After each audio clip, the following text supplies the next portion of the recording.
For today's little adventure, I'm going to be reading the first chapter from The Wonderful Wizard of Oz. This is the 100th anniversary edition, and it was written by L. Frank Baum. The Wonderful Wizard of Oz by L. Frank Baum, with pictures by W. Dinslow. Introduction. Folklore, legends, myths, and fairy tales have followed childhood through the ages, for every healthy youngster has a wholesome and instinctive love for stories. Fantastic, marvelous, and manifestly unreal. The winged fairies of Grimm and Andersen have brought more happiness to childish hearts than all other human creations. Yet the old-time fairy tale, having served for generations, may now be classed as historical in the children's library. For the time has come for a series of newer, wonderful tales, in which the story-type genie, dwarf, and fairy are eliminated, together with all the horrible and blood-curdling incident devised by their authors to point a fearsome moral to each tale.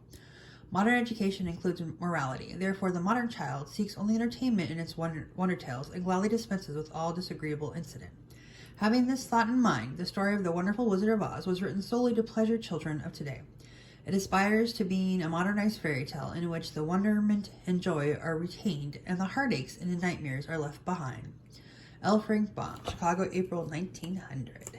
There's Toto. Okay, this is copyrighted in 1899 by L. Frank Baum and W. Dinslow, and all rights reserved. And this gives a list of chapters. So, chapter 1 is called The Cyclone. This book is dedicated to my good friend and comrade, my wife, LFB. Chapter 1, The Cyclone. Dorothy lived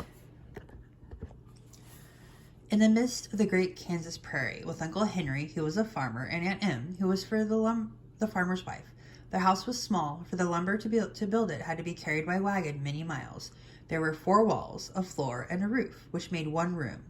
And this room contained a rusty-looking cooking stove, a cupboard for the dishes, a table, 3 or 4 chairs, and the beds. Uncle Henry and Aunt Em had a big bed in one corner, and Dorothy a little bed in another corner. There was no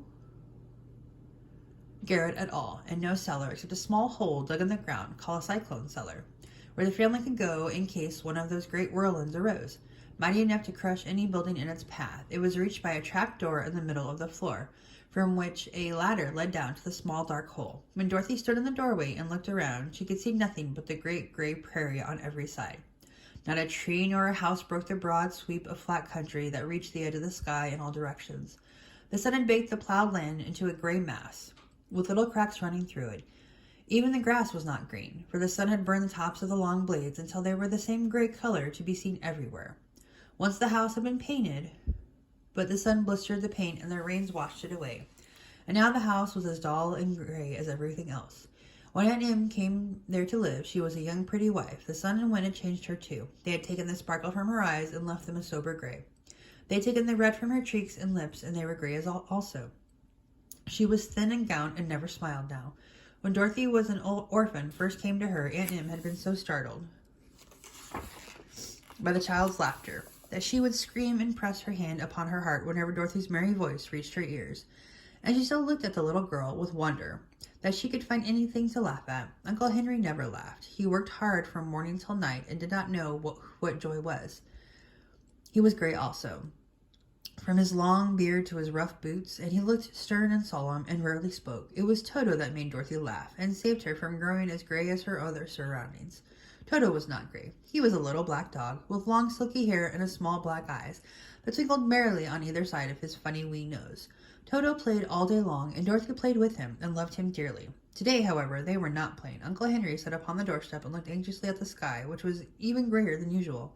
Dorothy stood in the doorway with Toto in her arms and looked at the sky too. Aunt Em was washing the dishes. From the far north they heard a low wail of the wind, and Uncle Henry and Dorothy could see where the long grass bowed in waves before the coming storm. There now came a sharp whistling in the air from the south, and as they turned their eyes that way they saw ripples in the grass coming from the direction also. Suddenly Uncle Henry stood up. "There's a cyclone coming, Em," he called to his wife. "I'll go look after the stock." Then he ran toward the sheds where the cows and horses were kept. Aunt Em dropped her work and came to the door. One glance told her of the danger close at hand. "Quick, Dorothy," she screamed. "Run for the cellar." Toto jumped out of Dorothy's arms and hid under the bed, and the girl started to get him. Aunt Em, badly frightened, threw open the trap door in the floor and climbed down the ladder into the small dark hole. Dorothy caught Toto at last and started to follow her aunt. When she was halfway across the room, there came a great shriek from the wind, and the house shook so hard that she lost her footing and sat down suddenly upon the floor. A strange thing then happened. The house whirled around 2 or 3 times and rose slowly through the air. Dorothy felt as if she were going up in a balloon. The north and south winds met where the house stood and made it the exact center of the cyclone. In the middle of the cyclone, the air is generally still, but the great pressure of the wind on every side of the house raised it up higher and higher until it was at the very top of the cyclone. And there it remained and was carried miles and miles away as easily as you could carry a feather. It was very dark, and the wind howled horribly around her, but Dorothy found she was riding quite easily. After the first few whirls around, and one other time when the house tipped badly, she felt as if she were being rocked gently like a baby in a cradle. Toto did not like it. He ran about the room, now here, now there, barking loudly, but Dorothy sat quiet, still on the floor, and waited to see what would happen.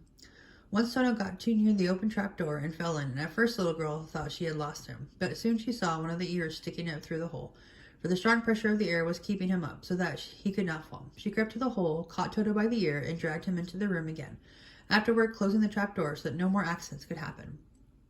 Hour after hour passed, and slowly Dorothy got over her fright. But she felt quite lonely, and the wind shrieked so loudly and all about her that she nearly became deaf. At first she had wondered if she would be dashed to pieces. The house fell again, but as the hours passed and nothing terrible happened, she stopped worrying and resolved to wait calmly and see what the future would bring. At last she crawled over the swaying floor to her bed and lay down upon it, and Toto followed and lay beside her. In spite of the swaying of the house and the wailing of the wind, Dorothy soon closed her eyes and fell fast asleep. End of chapter 1.